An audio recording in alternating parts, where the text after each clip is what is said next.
हाँ भाई, पढ़ाई की याद आ गई तो चलो शुरू करते हैं पढ़ाई। तो हेलो दोस्तों, स्वागत है आप सभी का हमारे इस प्यारे चैनल असली क्लास में। अब जैसा कि आप सभी जानते ही हैं कि हमने पिछले लेक्चर में बायोलॉजी के चैप्टर नंबर 2 के इंपॉर्टेंट क्वेश्चंस कर लिए थे। जिसने भी वो वीडियो नहीं देखे जाके देख सकते हैं। अब जो बच्चे फिजिक्स पढ़ने आए हैं हमारे यहाँ, देखिए हम चैप्टर नंबर 2 पे आ चुके हैं। चैप्टर नंबर 1 नहीं देखा है तो वो भी जाके देख लीजिए, क्योंकि हर जो चैप्टर होता है ना, जैसे मान लो चैप्टर नंबर 5 है तो उसका बेस कहाँ होगा? चैप्टर नंबर 4 में। वैसे ही चैप्टर नंबर 2 का बेस कहाँ होगा? Yes guys, you are right, chapter number 2 में, सॉरी 1 में। ठीक है, तो चैप्टर नंबर 2 का नाम है अपना motion in a straight line. हम यहाँ पे दो चैप्टर हैं, चैप्टर नंबर एक, ये चैप्टर नंबर 2 और एक चैप्टर नंबर 3। चैप्टर नंबर 3 में हमें प्लेन पे मोशन बताया जाएगा और यहाँ पे हमें स्ट्रेट लाइन पे मोशन पढ़ना है। तो मोशन अगर हम पढ़ रहे हैं तो पहले ये देख लेते हैं कि उनकी स्टडीज़ कितने प्रकार की हैं और क्या क्या कहते हैं उन्हें।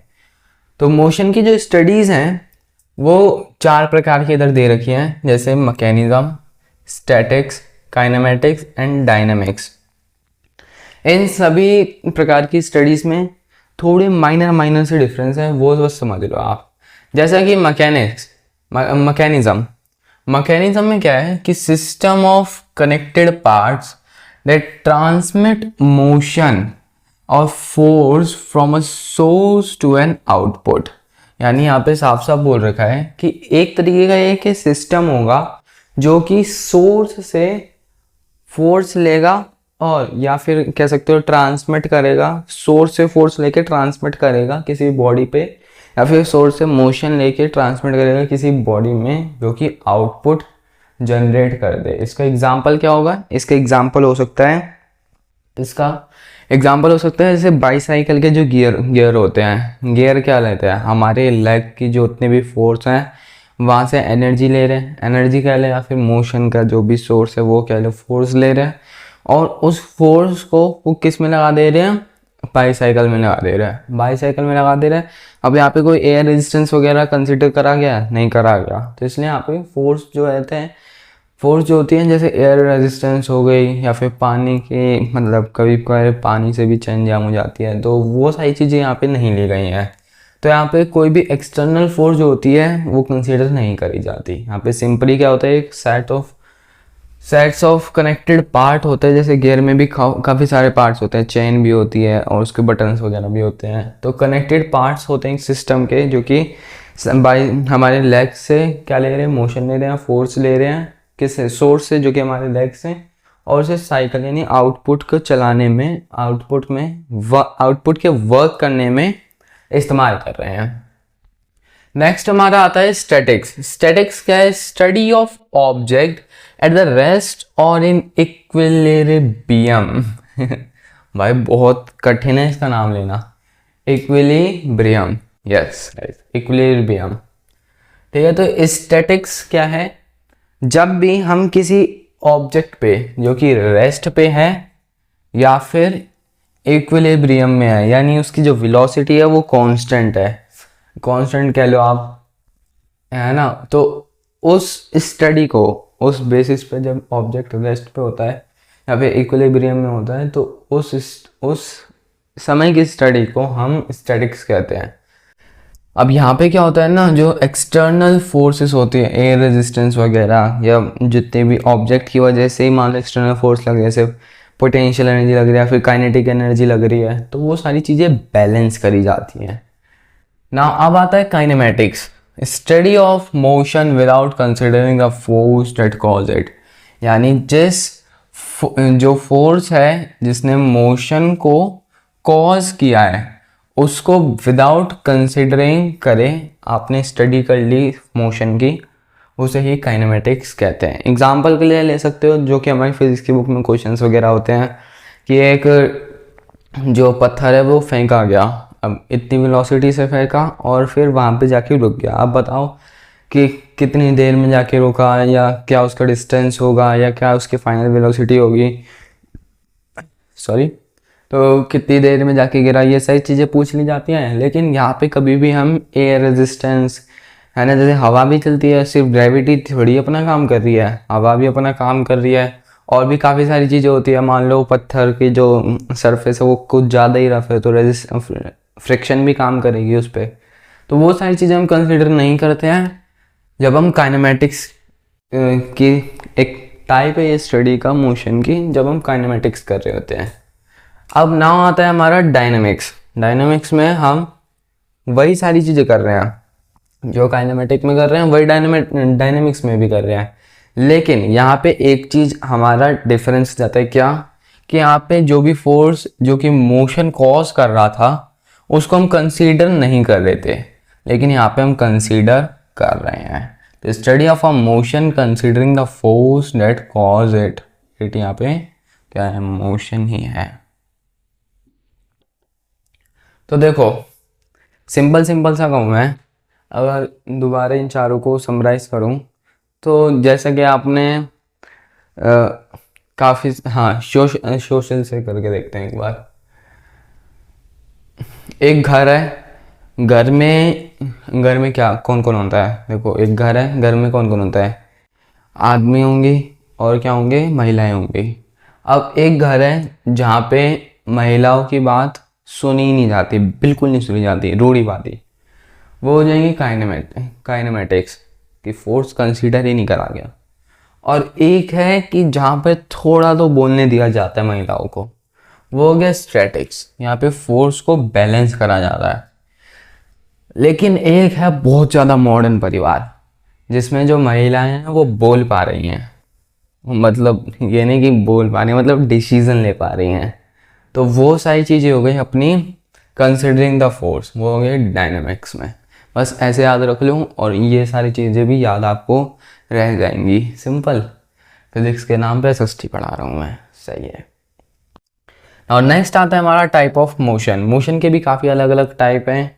अब यहाँ पे ना बेसिस बांट दिए गए हैं, दो बेसिस बांट गए हैं कि स्पीड के आधार पे और एक एक्सेलरेशन, या फिर कह सकते हो जिस तरीके का वो पाथ ट्रैवल कर रही है बॉडी उसके आधार पे। अब देखो जैसे कि मैंने यहाँ की सारी डेफिनेशन लिखी हैं, लेकिन यहाँ पे नहीं लिखी, आप देख सकते हो सिर्फ कीवर्ड्स लिखे हैं। तो वो क्यों लिखे हैं, वो आपकी सहूलियत के लिए लिखे हैं, क्योंकि जो डेफिनेशन होते हैं डेफिनेशन में कीवर्ड ही चाहिए होते हैं, कीवर्ड चाहिए होते हैं, और फिर बाकी आप तो बाकी लगा ही लोगे।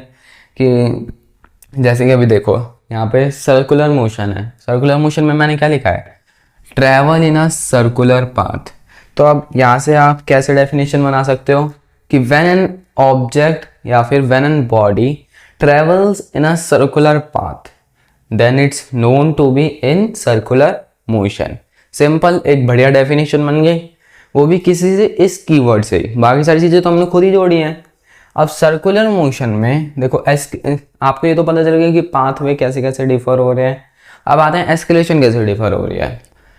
जैसे सर्कुलर मोशन में ये रेडियस है, यहाँ पे स्टोन है। अब मान लो आपने क्या करा कि आपने धागा लिया, उसमें पत्थर बांध कर ऐसे घुमाने लग गए।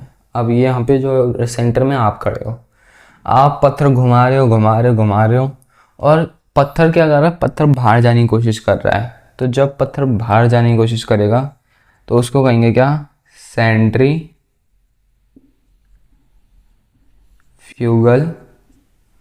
फोर्स।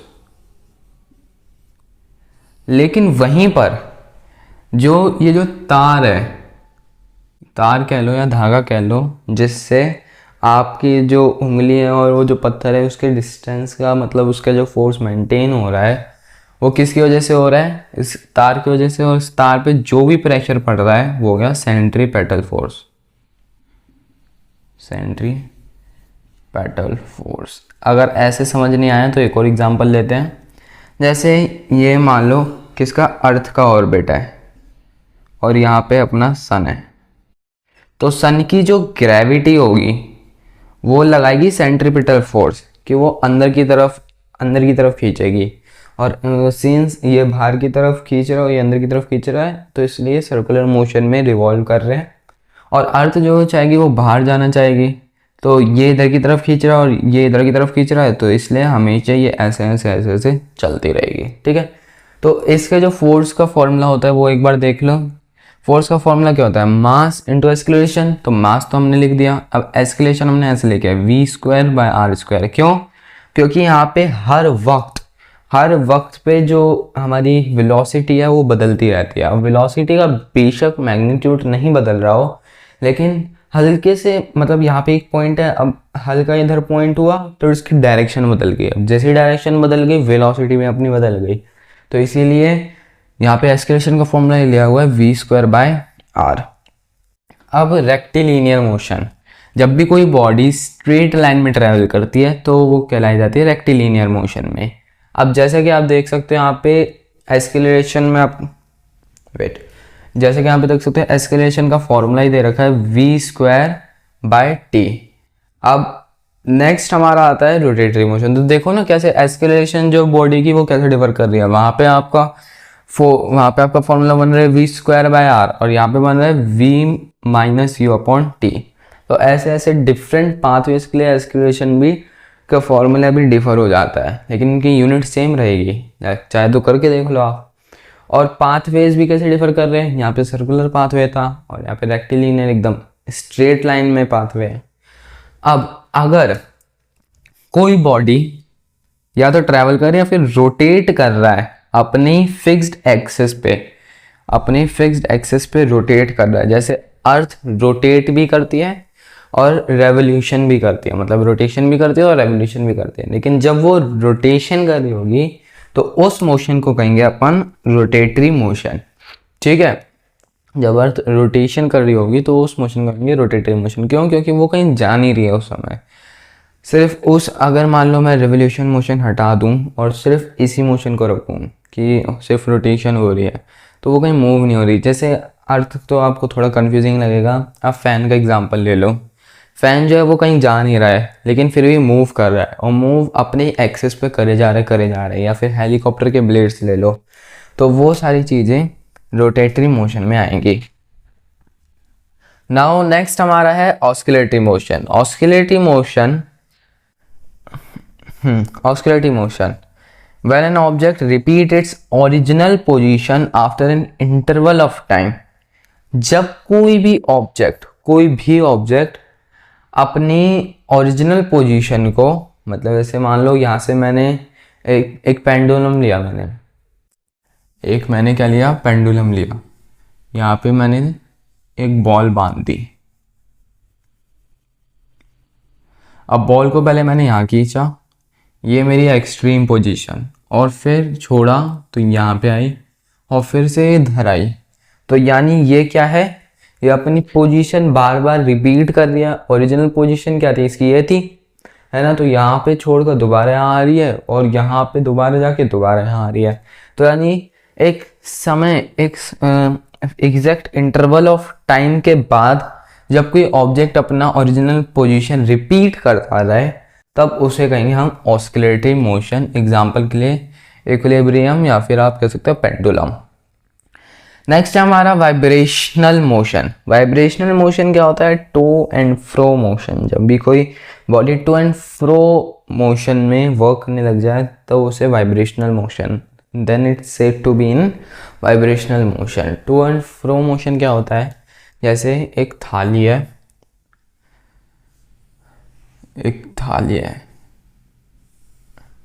ठीक है। अरे यार थाली बनाई है क्या मैंने,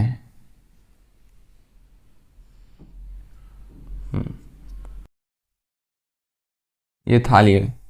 अब आपने क्या करा, एक स्पून ली, एक चम्मच ली और चम्मच को थाली पे बजाया।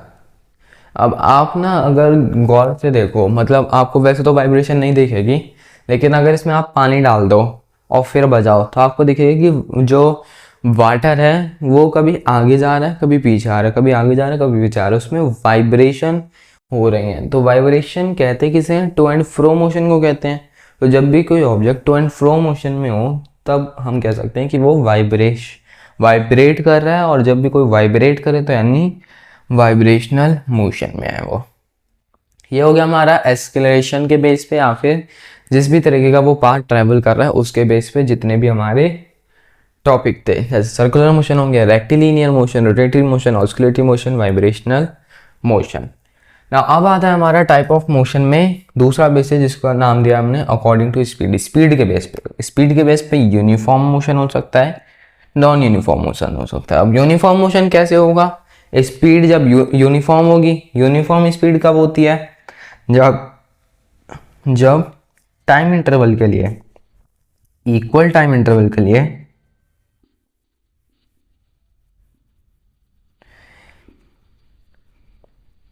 इक्वल डिस्टेंस ट्रैवल किया जाए।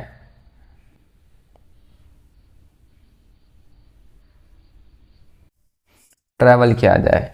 लेकिन वहीं पे नॉन यूनिफॉर्म कब होगी? जब स्पीड नॉन यूनिफॉर्म होगी। और स्पीड नॉन यूनिफॉर्म कब होगी? जब सेम इक्वल टाइम इंटरवल के लिए अनइक्वल, या फिर कह सकते हो डिफरेंट,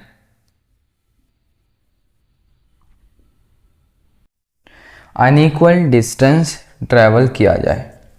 समझ गए? तो बस यही था अपना मोशन का टाइप्स और उसकी स्टडीज के बारे में। अब अपना नेक्स्ट आता है टॉपिक स्पीड। तो चलो बढ़ते हैं इसकी तरफ। अब हमारा नेक्स्ट टॉपिक आता है स्पीड। तो देखिए स्पीड क्या है? स्पीड है डिस्टेंस पर यूनिट टाइम, यानी जितना भी टाइम लग रहा है, जितना भी टाइम लग रहा है ऑब्जेक्ट को मूव करने में, और जितना भी इसने डिस्टेंस कवर करा है, उसको अगर पर यूनिट टाइम मतलब टाइम से डिवाइड कर दें तो हमारी स्पीड निकल आएगी। तो ये हो गया उसका फॉर्मूला। और एसआई यूनिट होती है इसकी मीटर पर सेकेंड। ये एक स्केलर क्वांटिटी है। स्केलर और वेक्टर में तो आपको फर्क पता ही है ना। स्केलर मतलब इसमें सिर्फ मैग्नीट्यूड होता है, और वेक्टर मतलब इसमें मैग्नीट्यूड के साथ साथ डायरेक्शन भी होगा। ठीक है, तो ये हो गया हमारा स्केलर क्वांटिटी। ये 3 पॉइंट आगे कंप्लीट। अब आते हैं मेन पॉइंट्स। मेन पॉइंट्स हमने क्या बोला गया है कि पहले इसके ना क्लासिफाई कर दिए गए हैं 2 पार्ट में। एक इंस्टेंटेनियस स्पीड और एक एवरेज स्पीड। इंस्टेंटेनियस स्पीड क्या होती है?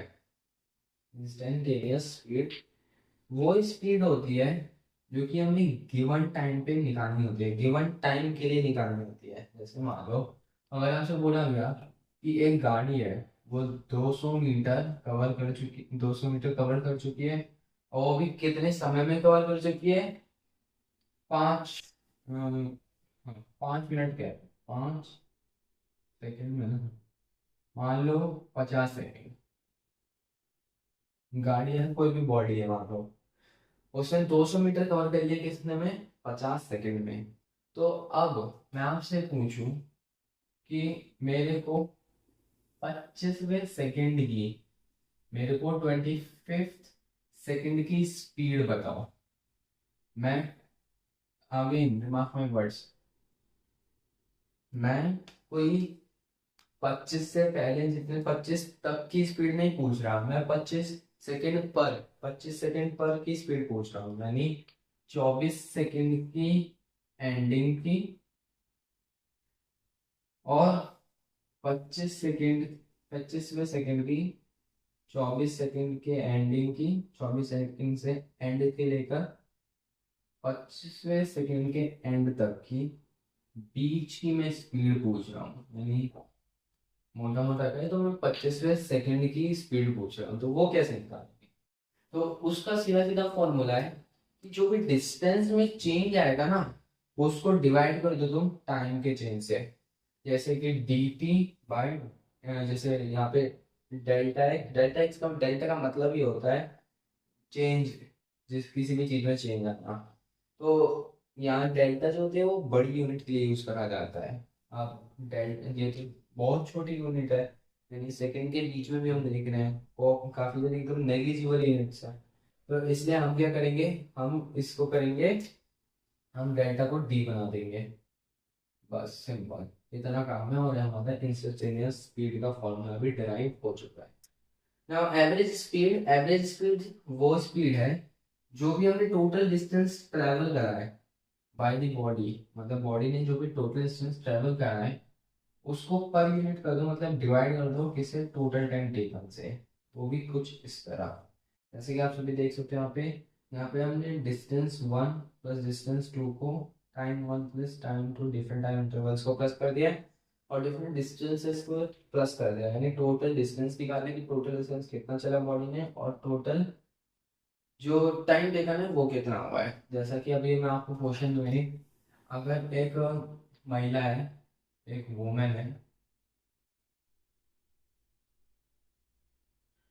वेट,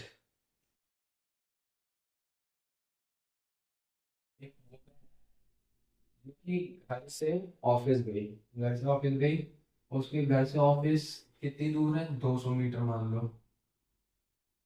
और ऑफिस से फिर हो गई बाजार, अब बाजार कितनी दूर है, बाजार मान लो दूर है ऑफिस से 50 मीटर। ठीक है।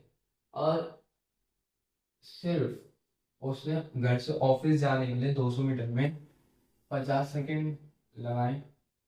अब वो किसी भी चीज से गई हो, है ना, और 50 मीटर तय करने में उसने कितने लगा दिए, मान लो 10 सेकंड लगा दिए।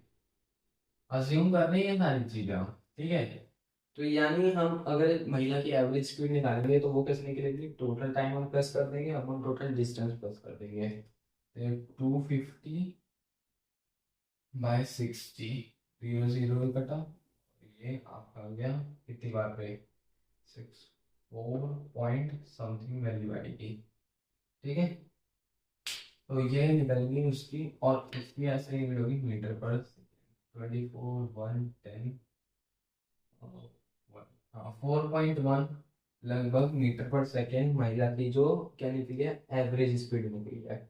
और वहीं आपसे पूछ ले कि इसकी एवरेज स्पीड निकालो किसके बेस पे, जो कि होगी डिस्टेंस, क्या होता है, डिस्प्ले इंस्टेंटेनियस स्पीड निकालो। आपसे पूछ लिया गया कि वुमेन की स्पीड निकालो किसके लिए, ये सिर्फ इस कंडीशन में, ऑफिस जाने वाली कंडीशन में 25th सेकेंड के लिए स्पीड निकालो। तो आप क्या करोगे, डी एक्स, डी एक्स आपको पता है, मेरे पे 200 मीटर, आपको डी एक्स तो पता नहीं है, आपने डी पता है, चलो ठीक है।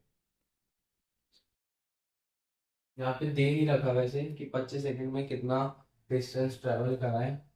लेट अज्यूम कर लेते हैं जैसे 200 मीटर में 50 सेकंड चल रही है, मतलब 50 सेकंड में 200 मीटर चल रही है, तो हम अज्यूम कर लेते हैं 25 मीटर में 100 मीटर चल रहा है। तो अगर 100 मीटर ये चल रही है तो डी,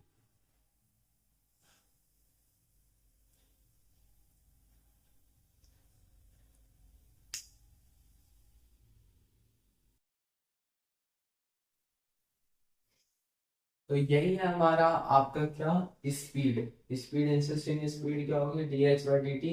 अब पता है इसके जो क्वेश्चन कैसे आता है, इसके क्वेश्चन आते हैं, आपको दे देगा कि टी के वेरिएबल में एक्स दे देगा, जैसे 3t² प्लस टी, है ना, डेरिवेटिव, और यहाँ पे डी टी, और फिर पूछ लेगा इस सेकंड के लिए, यानी मान लो किसी बॉडी चल रही है, वो चलिए कितने 5 सेकंड तक के लिए, तो मतलब 1 सेकंड के लिए पूछ लिया। अब इसके कैसे निकालोगे, 3 2 6, टी की पावर घटाए, डेरिवेशन इंटीग्रेशन सब नहीं आता तो कोई चिंता वाली बात नहीं है, अभी चैप्टर आराम से पढ़ लो। चैप्टर ये वाला पढ़ने के बाद पहले तो उसके क्वेश्चन करेंगे, और फिर जब नेक्स्ट हमारा फिजिक्स का चैप्टर आएगा मोशन इन प्लेन, उससे पहले मैं आपको वेक्टर और जितना भी डिफरेंशिएशन इंटीग्रेशन ये सारा सिखा दूंगा। 3 2 6, टी की पावर घट गई, और यहाँ पे तो कांस्टेंट है टी की पावर 0।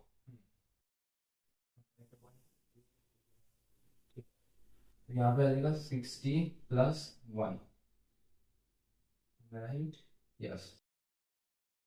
तो ये हो गया हमारा क्या, इंस्टेंटेनियस स्पीड। अब स्पीड अगर ये निकली है तो 1 सेकंड के लिए कितनी निकलेगी, 6 1 + 1 7 मीटर पर सेकेंड, 7 मीटर पर सेकेंड अपनी इंस्टेंटेनियस स्पीड निकलेगी, और वैसे एवरेज स्पीड निकलेगी। अब देखो यहाँ पे माना हो गया स्पीड खत्म, और वेलोसिटी में भी कोई ज्यादा डिफरेंस नहीं है, बस 2 3 चीजों का डिफरेंस आता है, वो मैं आपको बता देता हूँ। जैसे पहले तो स्पीड है, स्पीड को काट के आप लिखना वेलोसिटी, ठीक है, यहाँ पे काट के लिखना वेलोसिटी।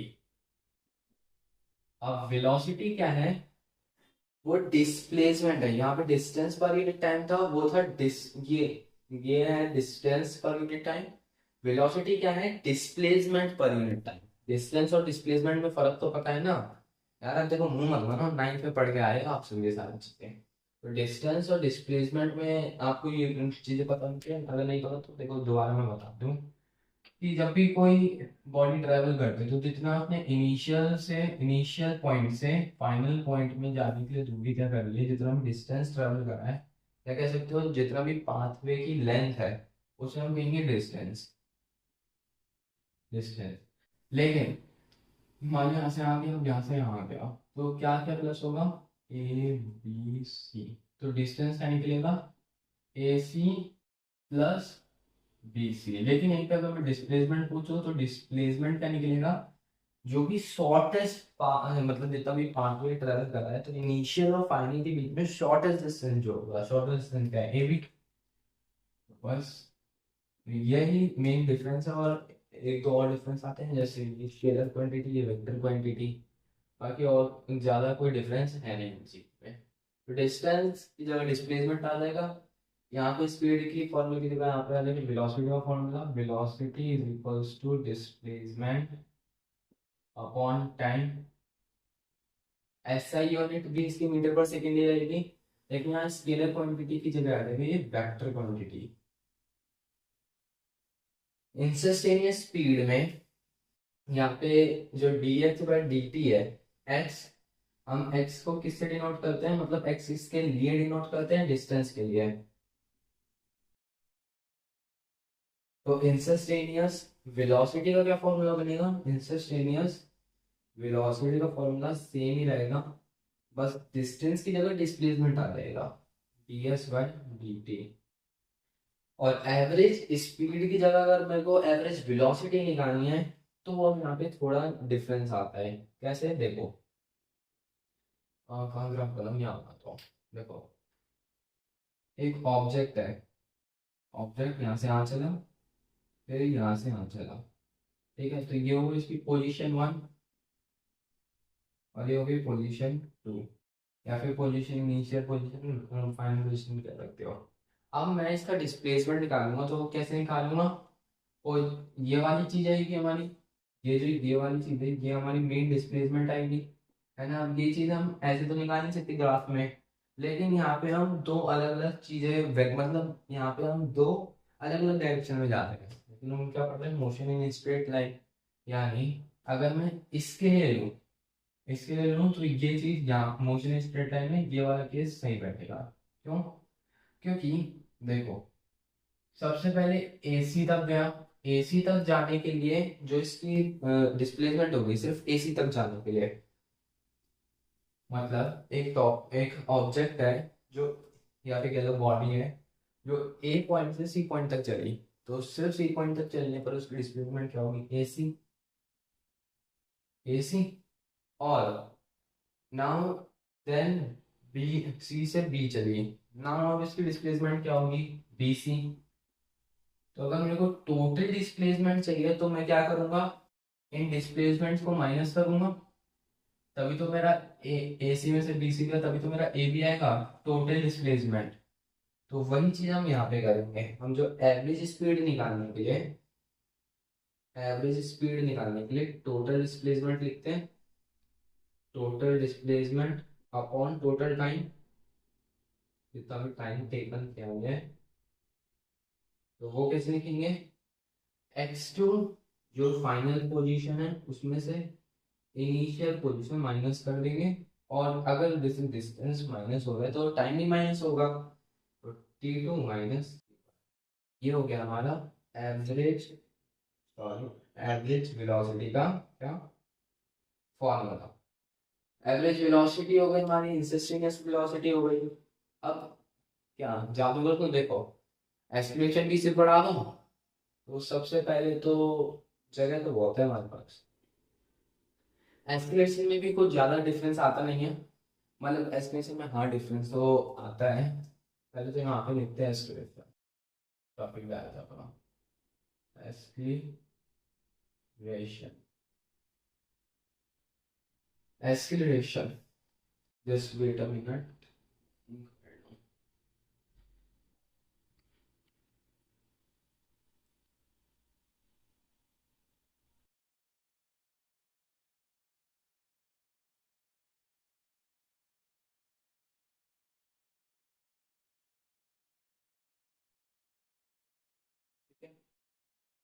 Bye acceleration. अब एस्केलेशन की डेफिनेशन क्या होगी, देखो जो भी आप अब सोच रहे होंगे कि सर तो डेफिनेशन लिखवा ही नहीं रहे हैं, पेपर में आ गई तो क्या होगा? तो पेपर में डेफिनेशन नहीं आती, पेपर में आता है क्वेश्चन, और अगर डेफिनेशन वगैरह आएंगी तो वो लॉस पे आएंगी, जो आपके लॉ बनते हैं। अब आगे भी लॉ बनेगा फिर पे, इसके बाद वाले चैप्टर में कि ट्राइंगल लॉ क्या होता है ना, वेक्टर सम एडिशन वगैरह, उन चीज़ों पे क्वेश्चन आते हैं थ्योरी बेस पे। इन पे क्वेश्चन नहीं आएंगे तो नवी 9th क्लास की चीज़ें कि डिस्टेंस क्या होता है, स्पीड क्या होता है, वेलोसिटी क्या होता है, ये सारी 9th क्लास की चीज़ें 11th में आपसे 9th क्लास में पूछेगा। बताओ भाई, क्या सही बात करते हो? तो एस्पिरेशन की अगर मैं डेफिनेशन बोलूँ तो क्या होगी? एस्पिरेशन की डेफिनेशन होगी रेट, यहाँ पे लिख दूँ,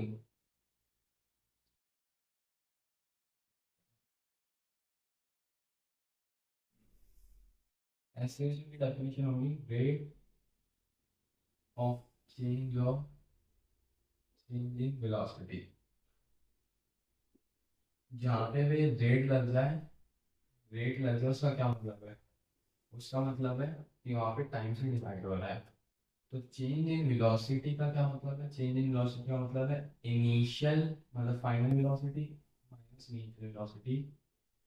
चेंज इन वेलोसिटी को क्या रेट यानी टाइम से डिवाइड करना, तो एक्सीलरेशन का फॉर्मूला क्या बन जाएगा? एक्सीलरेशन का फॉर्मूला बन जाएगा, एक्सीलरेशन का फॉर्मूला बन जाएगा v minus you upon T. SI unit हो जाएगी इसकी मीटर पर सेकंड स्क्वायर। कौन सी क्वांटिटी है आप बताओ? वेलोसिटी से बनी है तो वेक्टर क्वांटिटी होगी, ये वेक्टर क्वांटिटी होगी। अब इंस्टेंटेनियस, अब देखो एक्सीलरेशन भी दो प्रकार की है, इंस्टेंटेनियस एक्सीलरेशन और एवरेज एक्सीलरेशन। तो इंस्टेंटेनियस एक्सीलरेशन के लिए क्या चाहिए होगा? अब यहाँ पे ना बहुत ज़्यादा कंफ्यूजन होती है, क्यों? पहले तो एवरेज एक्सीलरेशन पढ़ते हैं आप, acceleration for the average. Average acceleration के लिए क्या चीज़ें बनेंगी? मान लो एक ऑब्जेक्ट चल रहा है, एक ऑब्जेक्ट चल रहा है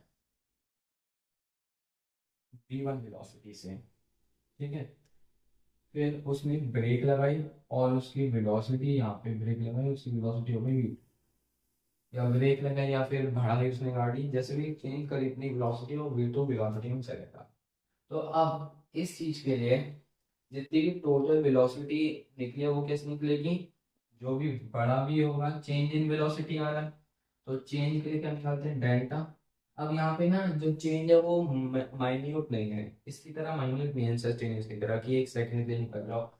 यहाँ पे एक ब्रॉड टर्म के लिए चेंज निकल रहा है, तो इसलिए हम बड़ा पहले तो डेल्टा ही लिखेंगे और डेल्टा के साथ भी बड़ा भी लिखेंगे यानी कैपिटल भी लिखेंगे, अपॉन में चेंज इन टाइम यानी बड़ा टी लिखेंगे।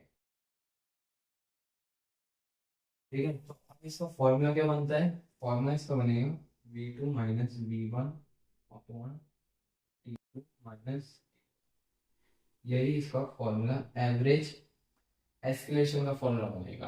अब एवरेज एस्केलेशन का फॉर्मूला निकालना, अब एवरेज मतलब इंस्टेंटेनियस एवरेज का भी, इंस्टेंटेनियस एस्केलेशन का भी फॉर्मूला निकाल सकते हैं।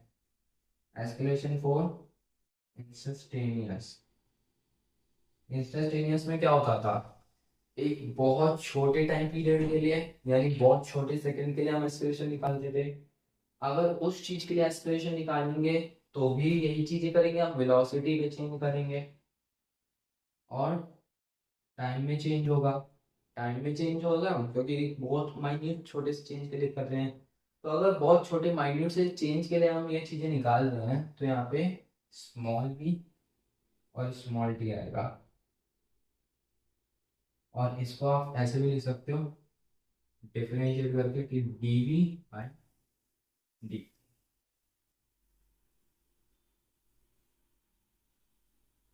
अब सबसे बड़ा क्वेश्चन आपका कि सर आपने खिचड़ी तो पका ली, लेकिन आप हमें ये बताओ आपने एक स्लाइड में क्यों पढ़ाया? तीन स्लाइड में भी तो पढ़ा सकते थे। तो देखो सबसे पहला और बड़ा रीजन है कि इन चीज़ों में काफ़ी ज़्यादा कंफ्यूजन क्रिएट होती है। आपने इंस्टेंटेनियस स्पीड का फॉर्मूला पढ़ा D x by D T और वेलोसिटी का पढ़ा D S by D T. अब आपको लगेगा कि यहाँ पे सिर्फ एक्स की जगह एस आ रहा है, बिल्कुल ठीक है, तो आप क्या करोगे कि एवरेज स्पीड जो x2 प्लस एक्स एक्स मतलब x1 प्लस x2 है, वही चीज आप यहाँ पे भी कर दोगे। ऐसा है ना?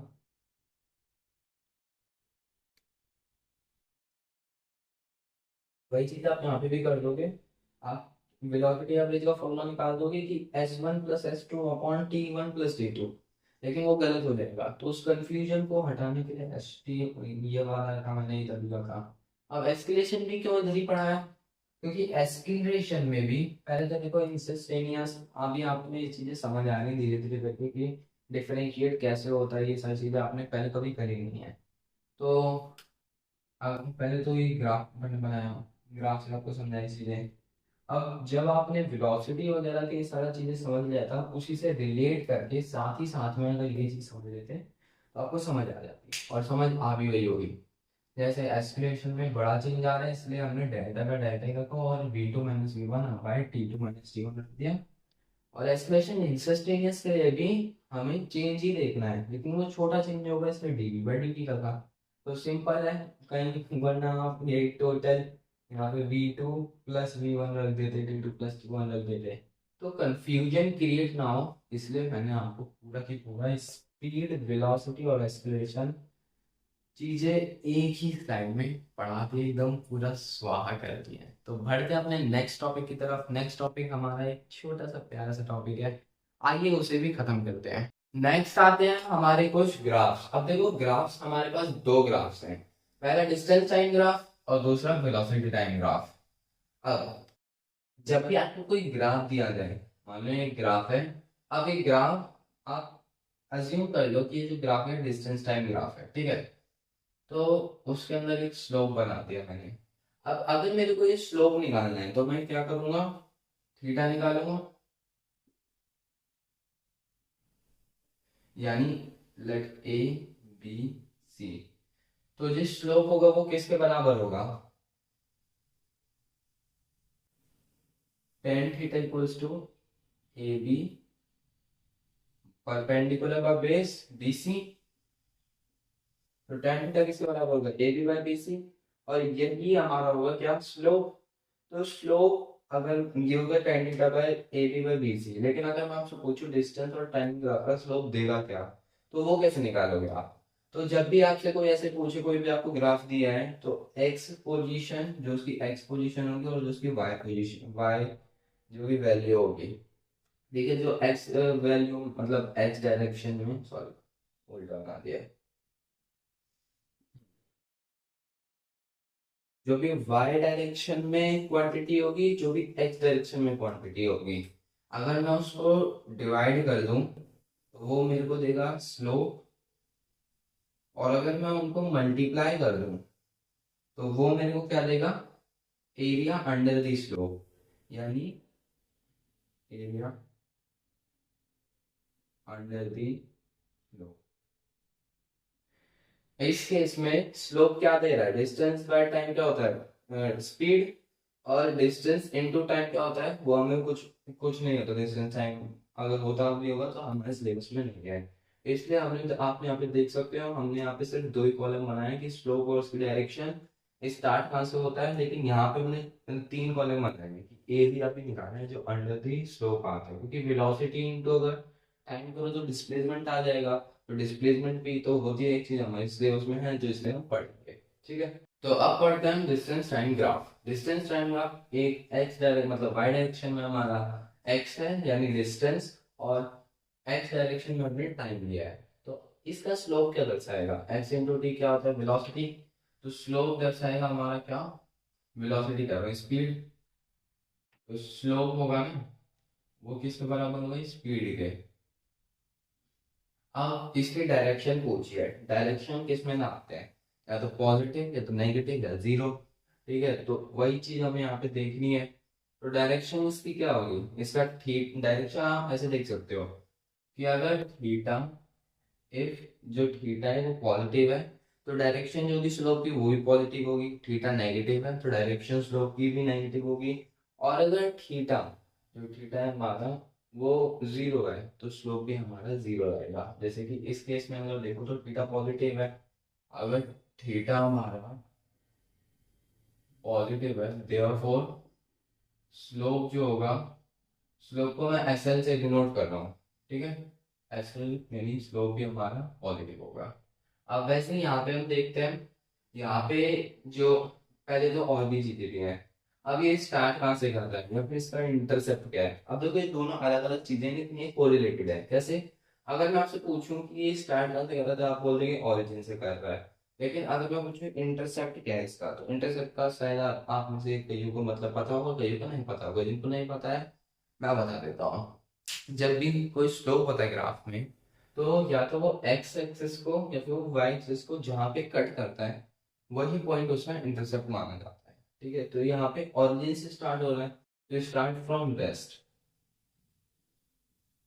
और इंटरसेप्ट इसका ओरिजिन आप लिख सकते हो। वैसे ही नाउ अपना आता है सेकंड केस। सेकंड केस क्या है? सेकंड केस में भी स्लोप स्पीड ही देगा। अब स्पीड में यहाँ पे थीटा पॉजिटिव है, देयरफॉर स्लोप जो होगा, यानी स्लोप का मतलब समझ रहे हो ना, स्पीड की बात कर रहे हैं हम। जो स्पीड होगी हमारी वो भी पॉजिटिव निकलेगी। अब नाम आता है थर्ड।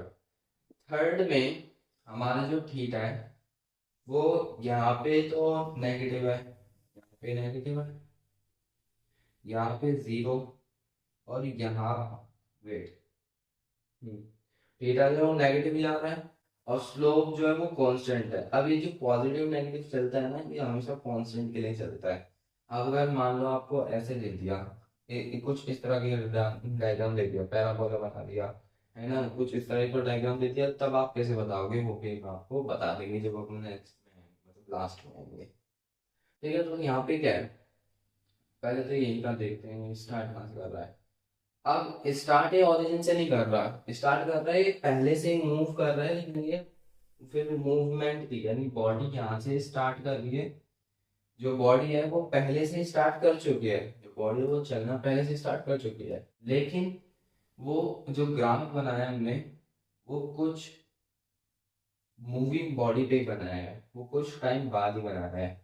तो यानी यहाँ पे मूविंग बॉडी से, मूविंग पोजीशन से स्टार्ट हो रहा है हमारा ग्राफ। हमें बॉडी को नहीं देखना, बॉडी कहाँ से स्टार्ट हो रही है, क्योंकि बॉडी तो हमेशा रेस्ट से ही स्टार्ट होगी।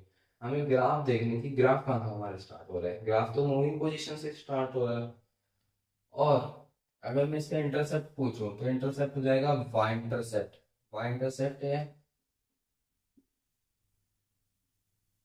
इंटरसेप्ट, क्योंकि वाई पे ही स्लोप जो है, जो स्लोप है वो वाई पे ही काट रहा है, तो इसलिए वाई इंटरसेप्ट हमारा काम बन जाएगा। Now next third, theta theta जो है वो नेगेटिव में जा रहा है, थीटा जो है वो नेगेटिव में जा रहा है, इसलिए स्पीड जो होगी यानी जो स्लोप होगा हमारा वो भी नेगेटिव हो सकता है। अगेन स्टार्ट कहाँ से कर रहा है? स्टार्ट ही मूविंग ऑब्जेक्ट से ही कर रहा है। मूविंग ऑब्जेक्ट से मतलब जो डिस्टेंस है वो गिरता चले जाता है, तो मूविंग पोजीशन, यानी इसका जो मूविंग पोजीशन है, और इंटरसेप्ट इसका क्या है? वाई इंटरसेप्ट है। यहीं पे जो जहाँ से स्टार्ट कर रहा है, स्टार्ट करना है वहां से देख रहा है, वहां से कहाँ से काट रहा है, तो यहीं से स्टार्ट कर रहा है और यहाँ पे कहाँ पे काट रहा है? वाई इंटरसेप्ट पे। तो इसीलिए ये जो ऊपर कंडीशन हुई है वही नीचे भी कंडीशन हो जाएगी। ना फोर्थ में हमारा जो थीटा है वो जीरो है, क्योंकि देखो ना यहाँ पे कहाँ टाइगर ट्राइंगल बना होगा,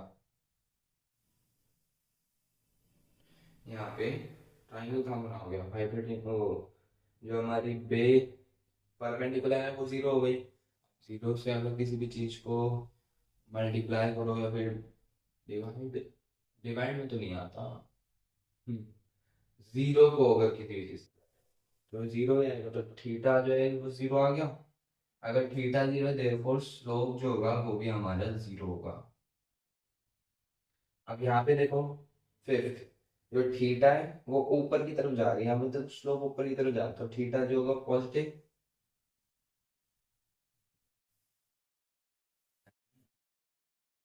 स्लोप होगा पॉजिटिव। नेक्स्ट आते हैं हम, ये भी देख लेते हैं एक बार, बार बार भूल जाते हैं, कोई दिक्कत आ जाती है। यहाँ पे देखते हैं, यहाँ पे स्टार्ट कहाँ से कर रहा है? यहाँ पे भी मूविंग पोजीशन से स्टार्ट करता है और इंटरसेप्ट वाई इंटरसेप्ट है। यहाँ पे भी वाई इंटरसेप्ट है और मूविंग पोजीशन से ही स्टार्ट कर रहा है। तो ये सारा सेम होगा। नाउ अब आते हैं हमारे velocity time graph. Velocity time graph का अगर मैं स्लोप पूछूं, स्लोप क्या देगा, तो आप बताओ क्या देगा। वेलोसिटी बाय टी क्या होता है, एक्सीलरेशन। तो स्लोप जो देने वाला है वो देने वाला है एक्सीलरेशन, और इसका जो एरिया है वो क्या देने वाला है, एरिया देने वाला है वेलोसिटी इनटू टाइम डिस्प्लेसमेंट। तो चलो करते हैं सारी चीजें भी। स्लोप की डायरेक्शन बतानी है और उसका थीटा मतलब डायरेक्शन बतानी है, तो डायरेक्शन कैसे बताएंगे, ये थीटा पॉजिटिव है नेगेटिव उसके हिसाब से हम इसकी भी डायरेक्शन बताएंगे। तो यहाँ पे थीटा जो है वो पॉजिटिव है, देयरफॉर जो स्लोप होगा वो भी पॉजिटिव होगा। यहाँ पे भी थीटा पॉजिटिव है, यहाँ पे थीटा आ जाता है अपना नेगेटिव, तो स्लोप जो होगा वो हो जाएगा नेगेटिव। यहाँ पे थीटा जीरो आ जाता है, देयरफॉर स्लोप इज जीरो। यहाँ पे थीटा पॉजिटिव है,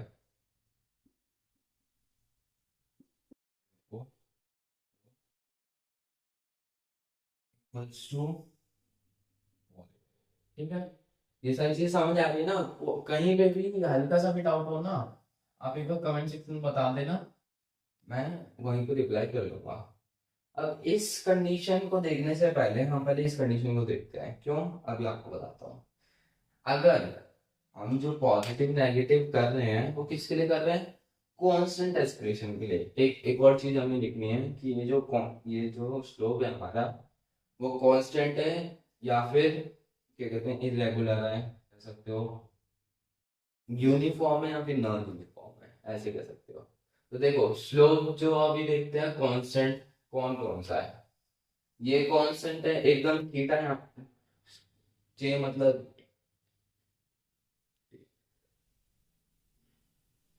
अब हम पता कैसे लगाएंगे कि स्लोप जो है वो कांस्टेंट है कि नहीं है, हम उसका देखेंगे थीटा। यहाँ पे थीटा जो है वो ही थीटा यहाँ पर भी होगा, ऐसे यहाँ पे जो थीटा बनेगा वही थीटा यहाँ पे भी बनेगा, है ना। वैसे ही यहाँ पे जो थीटा बनेगा वही थीटा अपना यहाँ पे भी बनेगा, और वैसे ही यहाँ पे भी और वैसे ही यहाँ पे भी। तो यानी सभी केसेस में जो स्लोप है हमारा वो है क्या, कांस्टेंट। कांस्टेंट सीओ लिख सीधा, ठीक है, समझ जाओगे।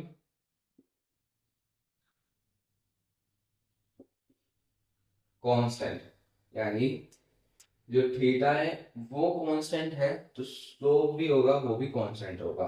यानी आप देख रहे हो, आप सिर्फ थीटा के बलबूते पे यानी थीटा की स्टडी करते ही आप स्लोप की भी स्टडी साथ ही साथ कर सकते हो। थीटा पॉजिटिव तो स्लोप पॉजिटिव, थीटा कांस्टेंट तो स्लोप कांस्टेंट। अब यहाँ पे देखो, यहाँ पे थीटा तो पॉजिटिव है, यहाँ पे थीटा पॉजिटिव है, लेकिन अगर मैं यहाँ का पूछूं, यहाँ का तो नेगेटिव हो गया ना। तो अब बताओ, अब मैं आपसे पूछूं कि स्लोप बताओ इसका क्या होगा, पॉजिटिव नेगेटिव बता पाओगे, नहीं बता पाओगे। तो सिर्फ और सिर्फ कांस्टेंट, सिर्फ और सिर्फ कांस्टेंट स्लोप के लिए ही आप ये पॉजिटिव जो स्लोप है वो पॉजिटिव है या नेगेटिव है या जीरो है वो चीजें कर सकते हो। लेकिन अगर कांस्टेंट नहीं है स्लोप यानी थीटा बार बार चेंज हो रहा है, नॉन यूनिफॉर्मिटी का, तब आप क्या करोगे, तब आप ये सारी चीजें नहीं कर सकते, सिंपल। तो यहाँ पे भी थीटा कांस्टेंट नहीं है, देयरफॉर थीटा कांस्टेंट नहीं है, थीटा वैरी कर रहा है बार बार, वेरिएशन दिखा रहा है, वेरिएशन दिखा रहा है, देयरफॉर स्लोप में भी वेरिएशन आएंगे, ठीक है। और वैसे ही यही चीज यहाँ पे भी अप्लाई होगी, क्योंकि यहाँ पे भी स्लोप जो है अपना वेरिए कांस्टेंट नहीं है ना। अब हमें देखना है कि ये स्टार्ट कहाँ से कर रहा है या फिर इसका इंटरसेप्ट कहाँ है, स्टार्ट या ओरिजिन से कर रहा है या फिर आप कह सकते हो रेस्ट से, रेस्ट पोजीशन पे वेलोसिटी जीरो ही होती है रेस्ट पोजीशन पे, और इंटरसेप्ट इसको ओरिजिन कह लो आप।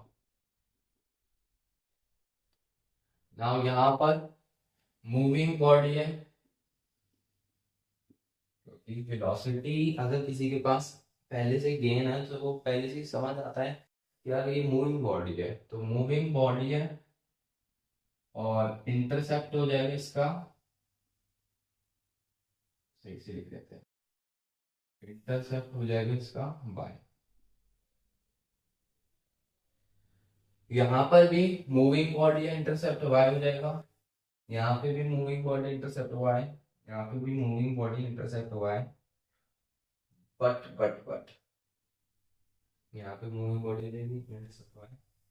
अब यहाँ पर हम इंटरसेप्ट बता सकते हैं, मूविंग बॉडी इंटरसेप्ट वाई होगी और यहाँ पे मूविंग बॉडी इंटरसेप्ट वाई। अब आपको एक चीज बताओ यहाँ पर,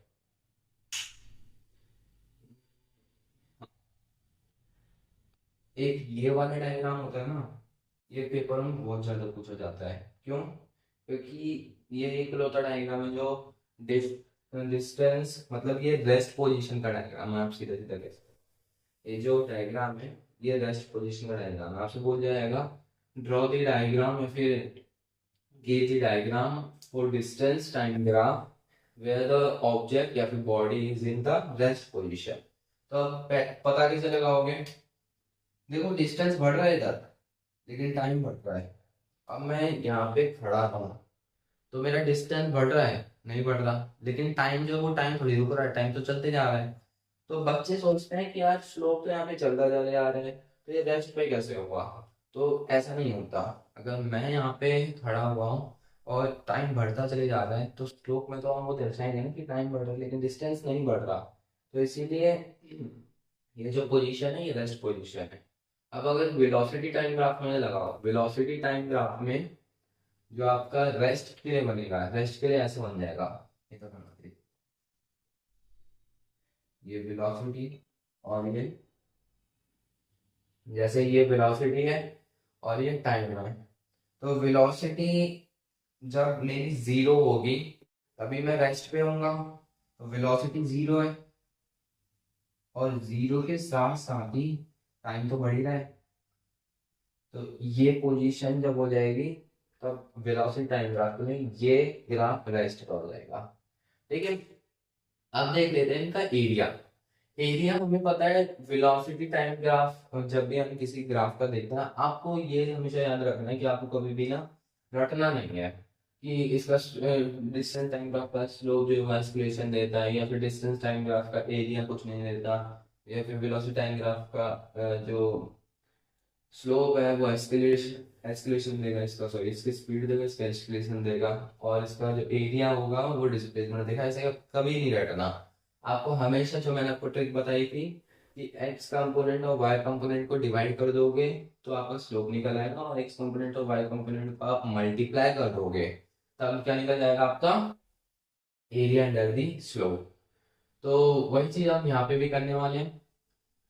अब एरिया देख रहे हैं पहले तो बात, एरिया यहाँ पे जो एरिया है वो कभी कांस्टेंट रहेगा नहीं, क्योंकि स्लोप है, स्लोप तो सीधा जा रहा है टेढ़ा जा रहा है, उससे हम बता देंगे कि कांस्टेंट है कि नहीं है। लेकिन एरिया कैसे बताओगे? एरिया यहाँ पे कम है ना, लेकिन यहाँ पे ज्यादा हो गया तो कांस्टेंट रहा नहीं रहा ना। तो वैसे ही ना अब देख लेते हैं एरिया जो है, हमें ये तो पता चला डिस्टेंस है ना, हमें अब देखना है कि एरिया की ना डायरेक्शन क्या है। तो डायरेक्शन हम देखने वाले हैं। डायरेक्शन कैसे देखेंगे?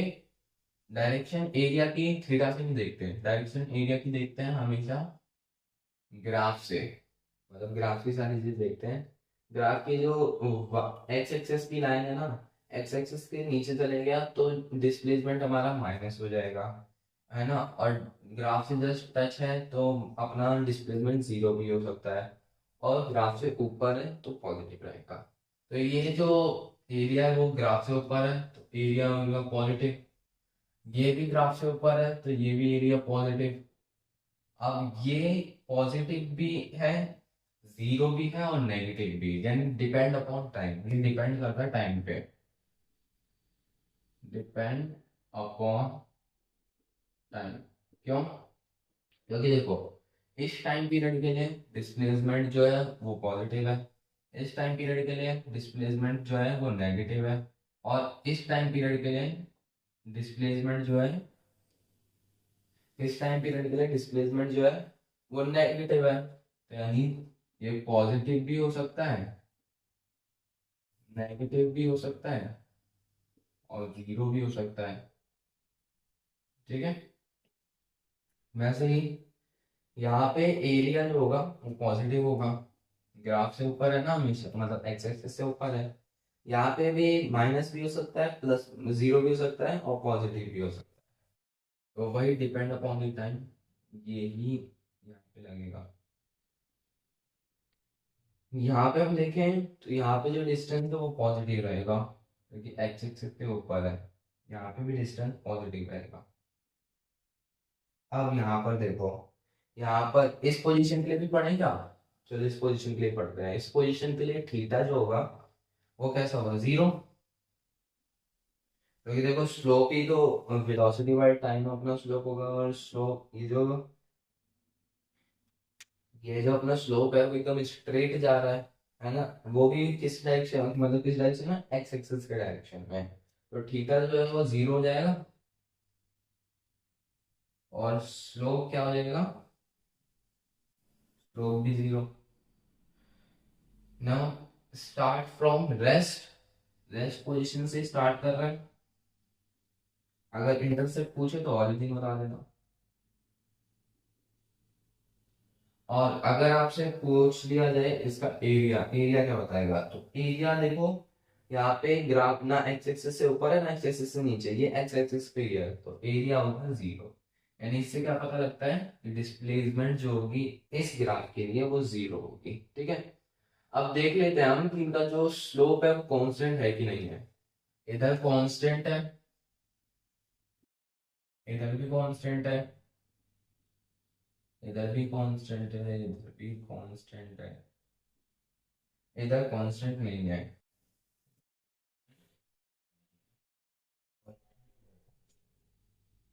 आप पेपर में लिख सकते हैं नॉट कांस्टेंट, आप फिर लिख सकते हो वेरी कर रहा है। तो यहाँ पर हमारा जो ग्राफ का पूरा टॉपिक है, एक बार इसलिए स्क्रीनशॉट खींच लो, मैं थोड़ा दूर हो जाता हूँ। स्क्रीनशॉट खींच लो, क्योंकि काफी ज्यादा इंपॉर्टेंट चार्ट है ये, क्योंकि आपसे पूछ लिया, ग्राफ बेसिस क्वेश्चन हर साल आते हैं और एक नहीं आता है, कम से कम तीन, तीन तो नहीं, दो क्वेश्चन तो पक्के आते ही आते हैं। यानी इन इस ग्राफ को अगर आपने याद कर लिया, याद क्या करना है, अभी समझा दिया आपको, समझ आ गया होगा, आपको याद हो गया होगा, इतना मैं गारंटी देता हूँ। तो अगर आपको ये ग्राफ समझ आ गया है तो आपकी यही आपके 70 में से 2 नंबर, जो थ्योरी के 70 नंबर लगते हैं ना, तो उनमें से 2 नंबर पक्के हो गए। ठीक है, अभी आप कहोगे सर 70 में से 2 नंबर क्या होता है, लेकिन जब आएंगे ना कि दो दो नंबर से आपकी परसेंटेज घट रही है ना, परसेंटेज बढ़ रही है घट रही है, तब आपको पता लगेगा। तो ठीक है, अपना ग्राफ वाला पोर्शन भी कंप्लीट हो चुका है। अब सिर्फ एक ही टॉपिक बचता है, इक्वेशन ऑफ मोशन। हम उसके क्वेश्चन इस लेक्चर में बिल्कुल नहीं करेंगे, हम उसके क्वेश्चन अगले लेक्चर में, यानी इंपॉर्टेंट क्वेश्चन जो हमने नीट वाली सीरीज चलाई है उसी में इस चैप्टर के क्वेश्चंस करेंगे अपन। अब आप पूछोगे सर वो तो हमें पता ही इक्वेशन ऑफ ग्राफ क्या होता है, लेकिन हम क्या करेंगे, हम उसकी डेरिवेशन करेंगे इंटीग्रल पार्ट से भी और ग्राफिकल मेथड से भी। तो चलिए शुरू करते हैं अपनी डेरिवेशंस। तो हमारा नेक्स्ट टॉपिक आता है derivations of equations of motion. तो देखो पहली इक्वेशन अपनी करने पहले बार डेरिवेशंस, और डेरिवेशंस दो तरीके से होंगी। एक होगी कैलकुलस मेथड से जिसमें इंटीग्रेशन लगेगा, इंटीग्रेशन डिफरेंशिएशन अगर नहीं आता है, एक सिंपल सा रूल बताऊंगा, आप सारी चीजें उससे कर सकते हो। और एक होगा हमारा ग्राफिकल मेथड से। ठीक है, तो सबसे पहले हम इंटीग्रेशन वाले यानी कैलकुलस मेथड से करेंगे। तो देखो पहली इक्वेशन फॉर्म करने से पहले मैं आपको कुछ रूल बता दूं इंटीग्रेशन के। जब भी आप किसी भी चीज को इंटीग्रेट करते हो, जैसे मान लो आप कर रहे हो टी को, ठीक है, आप कर रहे हो टी को इंटीग्रेट कर रहे हो, तो अब टी की पावर क्या है, टी की जो भी पावर है, टी की जो भी पावर है, लेट से एन पावर है, उसमें +1 कर दोगे, और ये जो n+1 है ना, इसी से इसको डिवाइड कर दोगे, तो ये इसका इंटीग्रल हो गया, मतलब इसका इंटीग्रेशन फॉर्म हो गई। अब अगर इसका डिफरेंशिएट करना है आपको, टी की पावर डी टी को डिफरेंशिएट करना है, तब आप क्या करोगे, आपका जो भी ए टी और बी, यानी ए जो टी का कोफिशिएंट होगा और बी जो उसकी पावर होगी। तो आपको क्या करना है, ये तो मैंने आपको फॉर्म बताया, ये कैसे फॉर्म होगी। असली ये क्वेश्चन बनेगी, ठीक है, हम इसकी बात कर रहे हैं। असली ये क्वेश्चन बनेगी वो क्या बनेगी, ये तो मैंने आपको बताया है। तो असली क्वेश्चन क्या बनेगी, ए इंटू बी, ए ए की पावर बी, ठीक है, ये हो जाएगा, मतलब पावर कह रहा हूँ, ए इंटू बी हो जाएगा और फिर टी लिखोगे इंटू टी, और ये जो बी है ना, बी में से एक घटा दोगे, सिंपल। तो ये इसकी डिफरेंशिएट फॉर्म बन जाएगी। ऐसे अगर एक एग्जांपल से मैं आपको समझाऊं, अगर मैं 3t का इंटीग्रेशन निकाल, तो कैसे करूंगा मैं, ये हो जाएगा 3t² टी की पावर 1 थी, +1 करा 2 बना, और 2 की हमें नीचे भी लिखना है, तो ये हो गया इंटीग्रेशन फॉर्म। और अगर 3t का मैं डिफरेंशिएट निकालूं, डिफरेंशिएट का फॉर्मूला ये नहीं होता, सिंपल ऐसे होता है। 3t का अगर मैं डिफरेंशिएट करूं, मतलब अगर मैं इसको डिफरेंशिएट करूं तो क्या आएगा, 3 × 3 इंटू टी की पावर क्या हो जाएगी, 0 हो जाएगी, यानी 3 का डिफरेंशिएट हो जाएगा, सिंपल। तो इसको एक बार जल्दी से रफ कर लेते हैं और अपने कैलकुलस मेथड पे चलते हैं। तो सबसे जो पहला इक्वेशन ऑफ मोशन है वो है v equals to u plus A T. अब आपको मैंने एक इंसिस्टेंस का फॉर्मूला पढ़ाया था, किसका, एस्पिरेशन का। ये एस्पिरेशन का फॉर्मूला जो इंसिस्टेनियस के लिए है, वो क्या होगा, वो होगा डी v/dt, है ना। तो dt को इधर भेज दो, a into D T upon, ये हो जाएगा, मतलब इक्वल्स टू डी वी। अब इस इक्वेशन को ना इंटीग्रेट कर देते हैं, बहुत सारे इंटीग्रेशन लगा देंगे,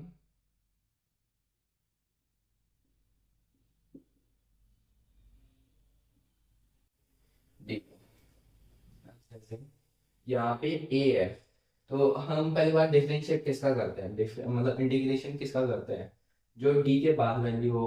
तो अब यहाँ पे t है नहीं, तो t अगर है नहीं तो क्या करेंगे, t की पावर 0 रखेंगे। t की पावर 0 का मतलब ही तो, t की पावर 0 का मतलब ही तो 1 होता है। तो a में क्या मल्टीप्लाई हो रहा है, 1 हो रहा है, यानी a में मल्टीप्लाई अगर 1 हो रहा है तो इसका मतलब क्या होगा, a में t की पावर 0 मल्टीप्लाई हो रही है, समझ गए। तो वैसे ही ए में अगर टी की पावर 0 मल्टीप्लाई हो रही है तो इंटीग्रेशन में पावर बढ़ती है और फिर डिवाइड होती है। तो ए टी की पावर +1 हो जाएगी, यहाँ पे 0 1, ए टी की पावर 1 हो जाएगी अपॉन में 1, और यहाँ पे पॉइंट में यहाँ पे v नहीं लिखा है, मतलब यहाँ पे ये मल्टीप्लाई में यहाँ पे कुछ है ही नहीं, तो यानी v की अगर यहाँ पे कुछ है नहीं तो मैं 1 मान लूँ, यानी सबका मान लीजिए एक, तो एक मान लो। अगर एक मैं मान रहा हूँ तो एक का मतलब है v की पावर 0। v की पावर अगर 0 है तो यानी मैं v मान सकता हूँ, है ना। अब यहाँ पे मैंने एक स्टेप मिस कर दिया, एक स्टेप वो क्या था, हमें लिमिट्स लगानी है, अपर लिमिट और लोअर लिमिट की। अगर मैं इंटीग्रेट कर रहा हूँ तो लोअर लिमिट क्या होगी मेरी और अपर लिमिट क्या होगी, कहाँ से लेके कहाँ तक का चीजें मैं इंटीग्रेट कर रहा हूँ।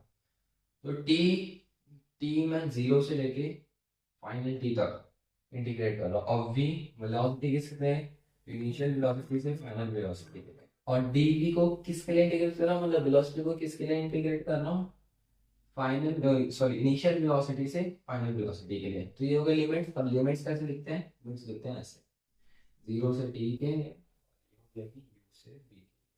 अब लिमिट्स का क्या करते हैं, लिमिट्स ना हम जो हमारा जिस चीज का हमने जिस वेरिएबल का हमने डिफरेंशिएट करा था उसमें लिमिट्स पुट करते हैं।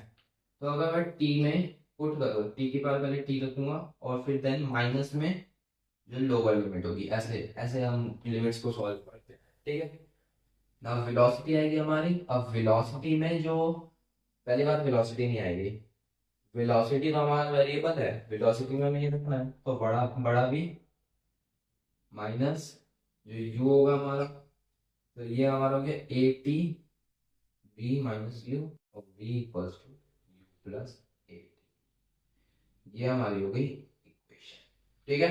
निकल गई पहली इक्वेशन डिराइव हो गई। अब आते हैं अपनी नेक्स्ट इक्वेशन पे।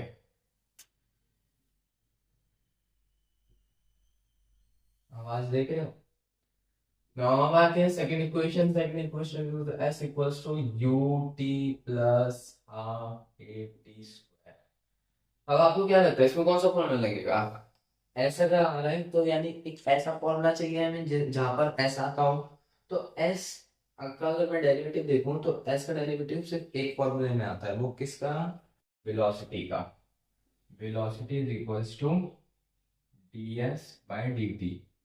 याद रखना ये इंस्टेंटेनियस वेलोसिटी का फॉर्मूला है, ठीक है। तो अब मैं क्या करूंगा, वेलोसिटी इंस्टेंटेनियस का फॉर्मूला लिख दिया। अब v equals to u plus at था, वो यहाँ पे पुट कर दूंगा v की जगह, u प्लस at। अब ds इधर लिख दिया और dt मैंने भेज दिया इधर। तो नाउ अब मैं इंटीग्रेट कर दूंगा।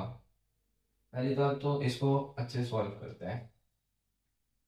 इसका क्या मतलब हो जाएगा, u dt plus at dt equals to ds, यही इसका मतलब हो जाएगा। अब मैं दोनों साइड को इंटीग्रेट कर दूंगा, u dt plus at dt equals to ds। Wait a minute, धुंधला दिखने लगता।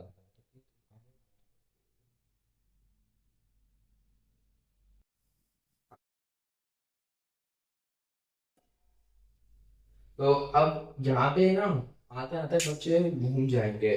बच्चे कहेंगे सर यहाँ पे तो आपने बताया था कि मतलब एक ही वेरिएबल होगा, अब यहाँ पे तो ये वेरिएबल क्या है। एक तो देखो यहाँ पे अगर इंटीग्रेशन कर रहा हूँ तो पूरे इसका कर रहा हूँ, ठीक है, पूरे इसके कर रहा हूँ। तो अब आप बोलोगे सर यहाँ पे तो प्लस में आ गई चीजें, अब कैसे इंटीग्रेट होगा। तो टेंशन क्यों ले रहे हो, ये इंटीग्रेटिव पूरे का था, अब इसको डिवाइड कर दो इंटीग्रेशन को। ये कैसे हो जाएगा, ऐसा हो जाएगा डी यू डी टी, देखो मक्खन चल रहा है ना, प्लस इंटीग्रेशन डिवाइड हो गए A T by D T. ये इंटीग्रेशन का साइन होता है, ठीक है। अब हम करेंगे इंटीग्रेट, कुछ नहीं है तो यानी एक है। अगर एक है तो यानी टी की पावर जीरो है, और अगर टी की पावर जीरो है तो उसमें एक प्लस वन कर देंगे, टी की पावर वन बन जाएगी। तो ये हो जाएगा यू टी। ना यहाँ पर टी हमारे पास है, टी की पावर वन है, तो वन में वन जोड़ेंगे टू बन जाएगा, और उसी से डिवाइड कर देंगे तो A T square by to. तो ये हो जाएगा A T square by to. ये समझ आया ना कैसे आया, क्या बताया था मैंने रोल कि इंटीग्रेशन में पावर एक प्लस होती है और वही एन प्लस वन पावर जो होगी वो यहाँ पे डिवाइड में आएगी। तो वन प्लस वन थी और वन प्लस वन यहाँ पे डिवाइड में आ गई, ठीक है। अब यहाँ पे एस में कुछ है नहीं, ऐसे में कुछ है नहीं। देखो हमने दोबारा गलती कर दी, हम दोबारा लिमिट लगाना भूल गए। तो देखो लिमिट यहाँ पे लगेगी, डी टी के लिए फॉर्म कर रहे हैं तो जीरो से लेके टी तक की लिमिट लगेगी। यहाँ पे लिमिट लगेगी जीरो से लेके एस के लिए फॉर्म कर रहे हैं तो एस तक के लिए। यहाँ पे लगा दो जीरो से टी, जीरो से टी, जीरो से एस। यहाँ पे लिमिट सॉल्व करो, जीरो से टी, जीरो से टी। नाउ अब इसका जो डिफरेंशिएट होगा वो क्या होगा, पहले तो बॉक्स तो बनाएंगे, लिमिट्स तो ये रहेंगी। तो ds, ds का ds के आगे कुछ है नहीं तो यानी एक है। अगर एक है तो यानी s की पावर जीरो, s की पावर जीरो यानी s के में एक बढ़ाएंगे, s में मतलब s की पावर में एक बढ़ाएंगे, जीरो प्लस वन जीरो, तो यहाँ पे क्या आ जाएगा, s आ जाएगा। अब कर लो इसकी लिमिट सॉल्व, लिमिट इसकी सॉल्व करोगे क्या आ जाएगा, लिमिट सॉल्व करके यही आएगा U T plus A T square by half by two equals to, देखो आ गई ना equation, s equals to U T plus half A T square, ये हमारी निकल गई दूसरी इक्वेशन। नाउ तीसरी इक्वेशन पे आगे बढ़ते हैं। तीसरी equation,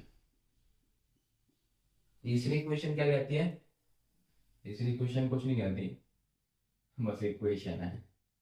v equals to 2s। अब यहाँ पे एस्केलेशन भी आ रहा है, एस भी आ रहा है, और फिर सर मैं तो घूम गया कि कौन सा फॉर्मूला लगाऊं। तो सिंपल है, जहाँ पे एस आ रहा है तो वहाँ पे आप एस का फॉर्मूला लगाओ।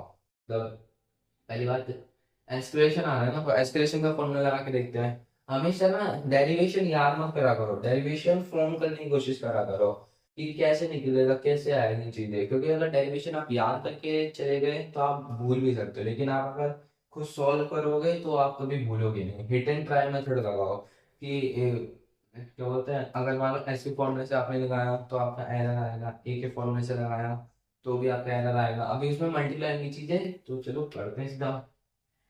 तो जब आप ऐसे गलती कर करके सीखोगे ना, तब भाई जो आउटकम होगा वो बहुत बढ़िया होगा, जस्ट लाइक दिस वन। ठीक है, तो एक्सलेशन इज इक्वल्स टू, इंसस्टेंस का फॉर्मूला लगाएंगे D V by D T. अब हम ना इसको, इस वाली इक्वेशन को, मतलब इस वाले साइड को हम डी एक्स से मल्टीप्लाई भी करेंगे और डिवाइड भी करेंगे। क्यों कर रहे हैं? ताकि हमारी ये वाली इक्वेशन निकल आए। क्योंकि देखो, सिंपल सा लॉजिक है, यहाँ पे हमारा एस आ रहा है, ठीक है। अगर यहाँ पे एस आ रहा है तो सीधा इसका मतलब है कि हमें ऐसी इक्वेशन चाहिए होगी जहाँ पे एस्केलेशन भी है और हमारा एस भी है।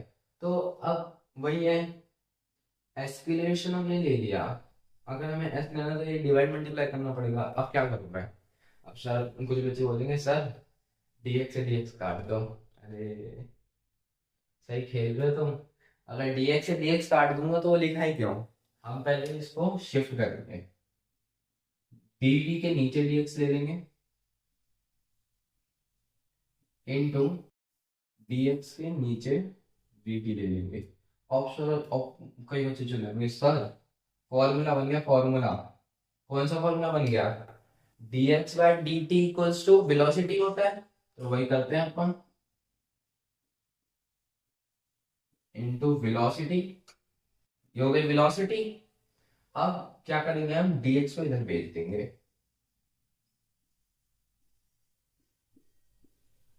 डी, सॉरी, पहले v लिखते हैं ना, उसके बाद इसके डिफरेंशियल का फॉर्म। अब क्या करेंगे, पहले इस x को ना s में चेंज कर लेते हैं ताकि बाद में चेंज ना करना पड़े। तो x डिस्टेंस, s डिस्प्लेसमेंट। आपने ये तो सुना है ना कि अगर मूविंग, जैसे हम ये चीजें निकालते हैं इसके लिए, इस कंडीशन, ए से बी पे जा रहा है, तो ए से बी पे जा रहा है, इसका डिस्टेंस क्या होगा?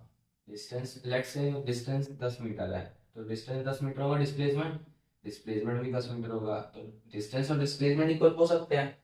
तो एक्स की जगह मैं ऐसा रख दूं तो कोई दिक्कत वाली बात थोड़ी है। ठीक है, टंकी बढ़ गई। तो अब ये हमारा डी एक्स बाई डी हो गया, अब डी एस कर दिया हमने। अब हम करेंगे इसका इंटीग्रेशन। इंटीग्रेशन कैसे करेंगे?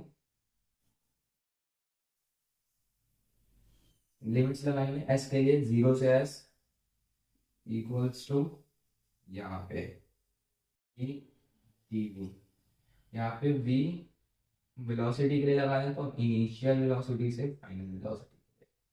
अब हम करके देखते हैं एस्केलेशन। एस्केलेशन तो दूसरा वेरिएबल है, हम सिर्फ एस वेरिएबल के लिए डिफरेंशिएट कर रहे हैं। तो अगर एस वेरिएबल के लिए डिफरेंशिएट कर रहे हैं तो एस तो है ही नहीं, तो अगर कुछ नहीं है तो सबका मान लीजिए एस की पावर 0 हो जाएगी। 0 + 1 तो a + 1 डिवाइडेड बाय 1, तो a इक्वल्स टू, इसका जो फॉर्म बनेगी वो बनेगी ए एस अपॉन 0 और एस की लिमिट्स है। फिर अब बनेगा हमारा v। v मतलब डिफरेंशिएट करना है, तो v की जगह सबसे पहली बात, अभी हम लिमिट्स पे काम करने लगे थे। देखो, सबसे पहले इसमें इंटीग्रेट करेंगे। v की पावर 1 है, 1 + 1 2, और 2 से डिवाइड कर देंगे यानी v²/2। तो ये लिख देंगे v²/2, और इसका लगा देंगे लिमिट्स। लिमिट्स लगा दी, अब लिमिट को सॉल्व करते हैं। यहाँ पे तो s - 0 तो as ही आएगा, लेकिन यहाँ पर v की जगह एक बार ये वाला v स्क्वायर लगाएंगे और माइनस करके एक बार u वाला v स्क्वायर लगाएंगे, तो यानी ये बनेगा कुछ ऐसे, v square minus u square upon में v square minus u square upon में, ठीक है, ऐसे कुछ बनेगा ये। तो ये लिमिट सॉल्व हो गई। अब टू ए एस, टू को इधर लिया है हमने, equals to we square minus you square. देखो टू को इधर लिया है हमने, two S equals to we square minus you square, यही हमारी इक्वेशन है। तो ये इक्वेशन भी हमारी हो गई सॉल्व, ठीक है। तो अब हमारे देखो कैलकुलस मेथड से हो गया, अब जल्दी से इसे रफ करते हैं, और रफ करने के बाद अपन सीधा आ गए किस पे, आप बताओ, बताओ बताओ, अपने लास्ट टॉपिक पे, जो कि है ग्राफिकल मेथड से इन्हीं तीनों इक्वेशंस को दोबारा से डिराइव करना। तो चलो जल्दी से शुरू कर देते हैं भाई। तो अब हम करने वाले हैं अपने डेरिवेशन इक्वेशन से, मतलब इक्वेशन, तो अब हम करने वाले हैं इक्वेशन ऑफ मोशंस के डेरिवेशन, वो भी किस मेथड से, ग्राफिकल मेथड से। तो चलिए करते हैं। पहले बनाएंगे ग्राफ। अब आप पूछो सर ग्राफ कौन सा बनेगा, तो ग्राफ आपका बनेगा वेलोसिटी टाइम ग्राफ। ये आपको याद रखना है, जब भी आप से क्वेश्चन आ गया कि डेराइव द इक्वेशन दिस, मतलब कोई भी इक्वेशन आपको मोशन की दे दी और उसे बोलते हैं ग्राफिकल मेथड से निकालो, तो आपको ये वाला ग्राफ बनाना है। ग्राफ कौन सा है, वेलोसिटी टाइम ग्राफ। ये इसमें दोबारा पढ़नी पड़ेगी।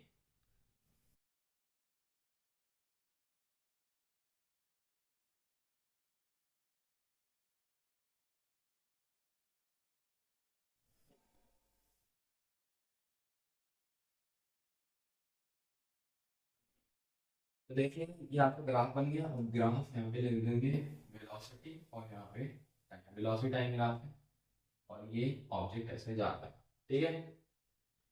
अब मैंने क्या बताया था आपको, वेलो सबसे पहले पहली इक्वेशन हमें डिराइव करनी, v equals to u plus A T. अब मैंने क्या बताया था आपको कि वेलोसिटी टाइम ग्राफ का जो स्लोप है वो क्या देगा, velocity by time. Velocity by time क्या होता है, एक्सीलरेशन होता है, यानी स्लोप क्या देगा अपना, एक्सीलरेशन।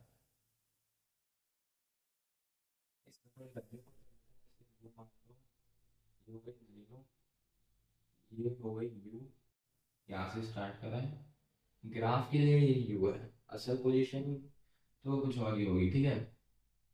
फाइनल वेलोसिटी v मान लेते हैं ना। स्लोप क्या देगा, एक्सीलरेशन देगा, और जो एरिया, एरिया है ये, एरिया अंडर द स्लोप, वो क्या देगा, वो देगा डिस्प्लेसमेंट, ठीक है। तो ये चीजें ध्यान रखनी है। अब हमें निकालना है v equals to you plus A t. तो साफ सीधी बात है, एक्सीलरेशन एक बार निकालेंगे, एक्सीलरेशन क्या होगी, एक्सीलरेशन अगर मैं निकालूं, यानी मैं स्लोप निकाल रहा हूँ, तो स्लोप क्या होगी, टेन थीटा होगी, acceleration equals to tan theta.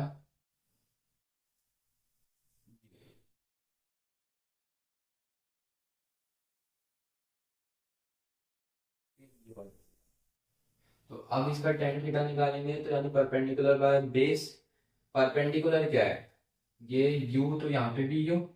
तो अगर मेरे को ये फाइनल वेलोसिटी, ये पूरी फाइनल वेलोसिटी है, और ये छोटी वाली u वेलोसिटी है, तो ये वाली वेलोसिटी क्या होगी, मतलब ये वाला जो ये जो परपेंडिकुलर है इसकी लेंथ कितनी निकलेगी।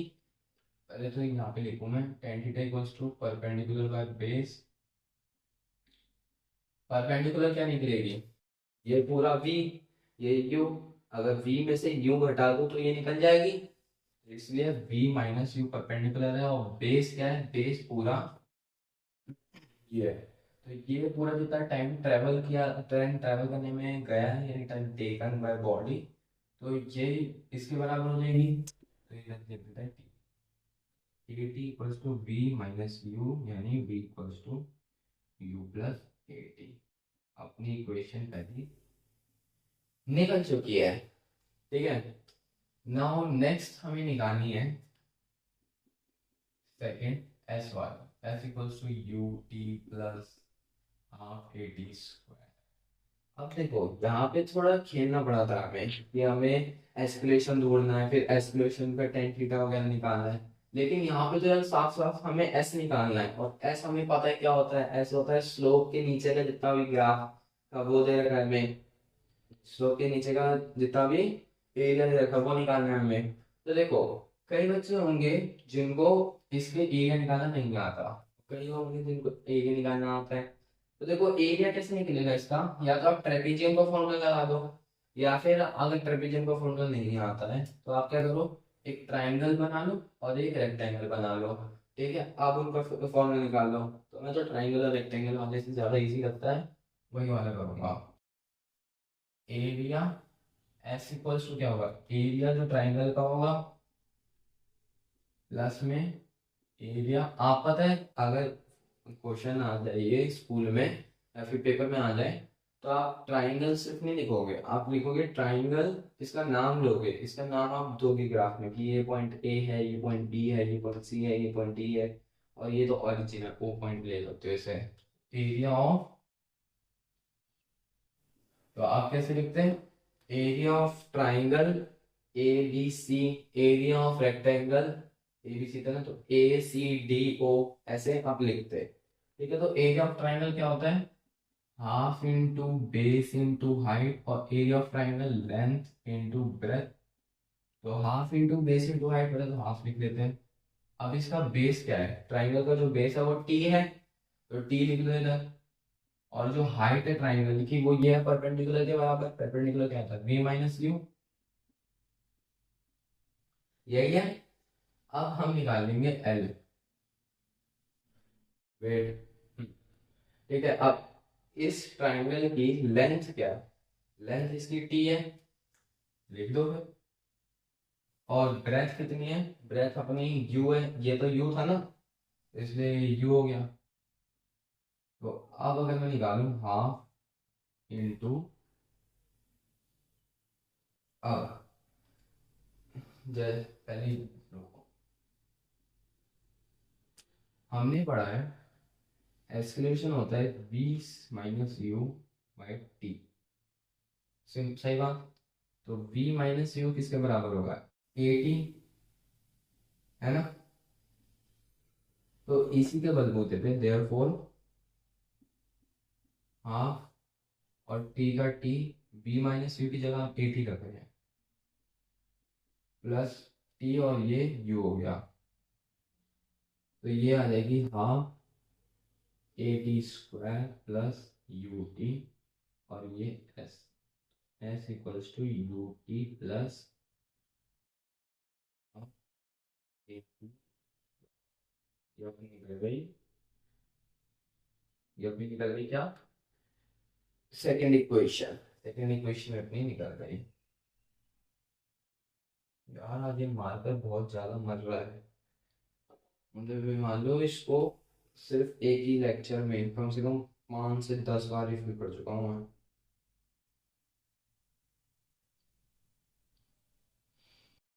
पहले क्या होता था कि 3 बार रिफिल कर लो काम बन जाएगा, भाई 5 से 10 बार रिफिल करना पड़ेगा। कोई नहीं, कर लेंगे, आपके लिए सब कुछ। नाउ सेकेंड, अपनी थर्ड इक्वेशन क्या है, v square minus you square equals to 2as। अब जैसा कि सबसे पहले हमने ये निकाल लिया, ये निकाल लिया, अब ये वाली निकालेंगे। अगर आपसे बोला जाए पेपर में कि आप क्या करो ना, आप इस इक्वेशन को ग्राफिकली मेथड से ड्राइव करो, तो आप क्या करोगे, यही फॉर्मूला अपनाओगे। सबसे पहले लिखोगे s equals to area of triangle plus area of rectangle, फिर लिखोगे half into base into height plus length into breadth, फिर लिख लेना half into t v minus u plus u into t. अब आपको ना यहीं पे रुक जाना है, यहीं पे रुक के क्या करना है, ताली बजाओगे नहीं, अब आपको आगे सॉल्व करना है। आपको टी कॉमन ले लेना है, इसमें से टी कॉमन लेना है, उसमें से टी कॉमन लेना है। तो इसमें से टी कॉमन देखो क्या बचेगा, v minus u by two, और प्लस में इधर बचेगा u। Now next t v minus u plus two u upon two, LCM दिया, कुछ ज़्यादा बड़ा चीज नहीं करिए, v plus u, two u में से एक यू गया, एक यू बचा, और ये किसके अकॉर्डिंग है, ये एस एस एस एस के अकॉर्डिंग सारी चीजें, एस इक्वल्स टू, अब हमें लेना है, अब हमें टी जो है वो किसके बराबर लेना है, v। अगर मैं टी को इधर लिख दूं और एक इधर लिख दूं तो टी किसके बराबर आ जाएगा, टी बराबर आ जाएगा v माइनस यू बाई ए। ये आपको मेंशन करना है कि कैसे आया, आपको जैसे मैंने यहाँ पे करके दिखाया है वैसे आप यहाँ पे करके दिखाओगे एक्सप्लेनेशन वाला, ठीक है। फिर आपको यहाँ पे v plus u by two कर देना है, and then s equals to v square minus you square by two a, and then आपका आ जाएगा two a s equals to we square minus you square.